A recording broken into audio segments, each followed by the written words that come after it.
2025년부터 신용카드 공제가 더 많이 됩니다.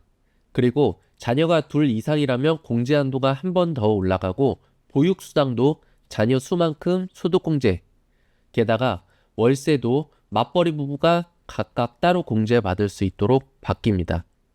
그리고 65세 이상이라면 다 가입이 가능하던 비과세 종합저축, 이 조건을 못 채우면 이제는 가입이 안 되는데요. 혜택은 늘었지만 25년 12월 말까지만 대상이 되는 분들도 있으니 집중해서 들어주세요. 오늘은 내용이 좀 많습니다. 하지만 여러 가지 세제 개편안 중 꼭 알아야 할 공제 항목들과 그리고 조용히 기준이 바뀐 비과세 제도까지 중요한 포인트만 정리했습니다. 안녕하세요. 복잡하고 어려운 정보 눈높이에 맞춰 쉽게 설명드리는 눈높이 정보입니다.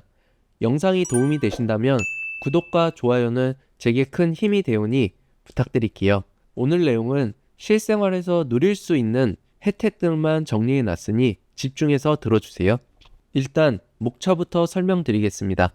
첫 번째, 다자녀 가구의 지원 강화. 두 번째, 교육비 부담 완화. 세 번째, 월세 공제 확대. 네 번째, 중장년층을 위한 연금 세제 개편. 다섯 번째, 비과세 종합저축 제도 변경인데요. 65세 이상 분들 중요합니다. 첫 번째로 바뀌는 건 다자녀 가구의 소득공제 혜택입니다. 기존에도 신용카드 등 사용 금액에 대해 일정 금액까지 공제받을 수 있었죠. 그런데 2025년부터는 자녀 수에 따라 공제 한도가 올라갑니다. 예를 들어 급여가 7천만 원 이하인 부모가 자녀 2명을 키우고 있다면 지금까지는 연 300만 원까지만 공제가 가능했지만 이제는 최대 400만 원까지 공제가 가능합니다. 총 급여가 7천만 원을 초과하는 경우에도 기존 250만 원에서 자녀가 2명이 있다는 기준으로 300만 원까지 확대가 됩니다. 단순히 공제 항목이 늘었다가 아니라 자녀 수에 따라 세금을 덜 내는 구조로 바뀌는 것입니다. 그리고 여기서 끝이 아닙니다. 보육수당 비과세 한도도 달라집니다.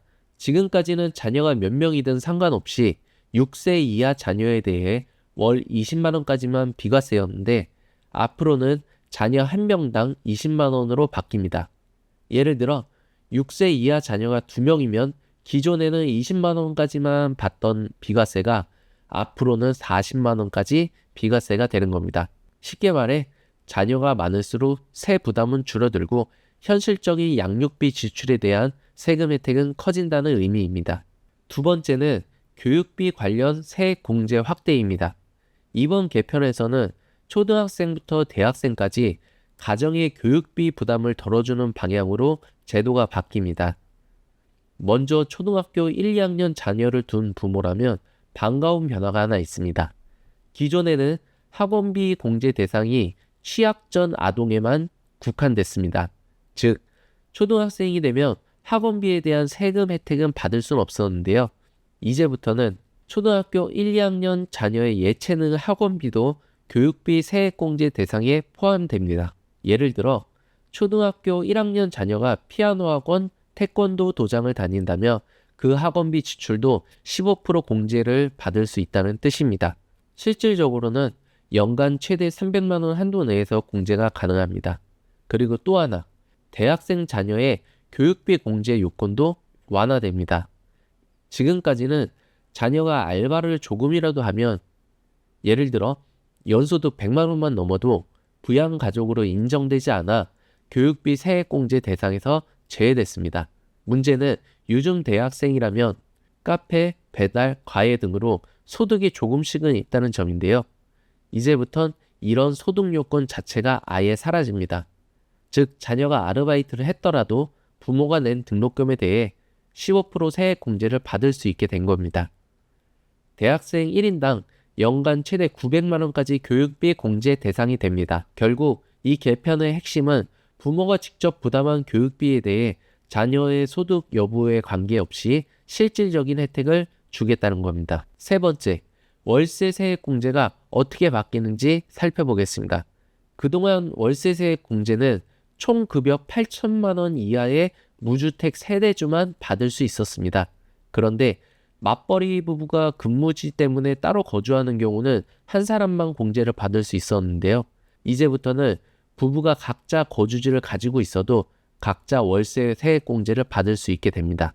예를 들어 서울과 부산에 따로 거주 중인 맞벌이 부부라면 지금까지는 한 명만 공제를 받았지만 앞으로는 부부 합산 1,000만 원 한도 안에서 각자 세액 공제를 받을 수 있게 되는 겁니다. 그리고 또 하나의 중요한 변화가 있는데요.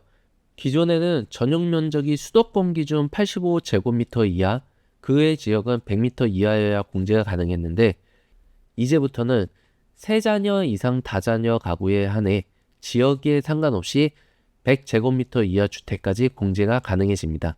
즉, 아이 셋 이상을 키우는 가족이라면 이제 조금 더 넓은 집에 살아도 월세를 공제받을 수 있다는 뜻입니다. 이처럼 월세 세액 공제는 맞벌이 부부, 다자녀 가구를 중심으로 공제 대상이 넓어지고 조건이 유연해졌습니다. 네 번째는 중장년층을 위한 연금 세제 개편인데요. 은퇴를 준비하고 계신 분들이라면 이번 세제 개편에서 꼭 주목해야 할 변화가 있습니다. 바로 사적연금과 퇴직소득에 대한 세제 혜택이 더 커졌다는 겁니다. 먼저 사적연금을 종신형으로 받는 경우 원청 징수 세율이 기존 4%에서 3%로 인하됩니다. 예를 들어 55세 이후부터 매달 연금을 받기 시작했다면 지금까지는 연금 소득에 대해 4%로 세율을 원청 징수됐지만 앞으로는 3%만 떼고 수령하게 되는 겁니다. 이는 수명이 길어질수록 유리한 방식이죠.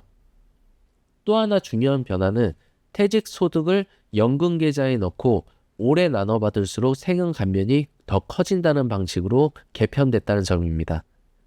기존에는 10년 이상이면 40% 혜택의 감면이 끝이었는데 이제부터 20년 초과 구간이 새로 생긴 겁니다. 20년 초과였을 때 무려 50%까지 감면이 됩니다. 즉 퇴직금을 일시금으로 받지 않고 연금처럼 오래 나눠 받을수록 세금을 절반까지 줄일 수 있다는 얘기입니다. 연금에 관심이 많은 5, 60대 분들이라면 이 제도를 어떻게 활용하느냐에 따라 실질적인 은퇴 후 생활비가 달라질 수 있습니다.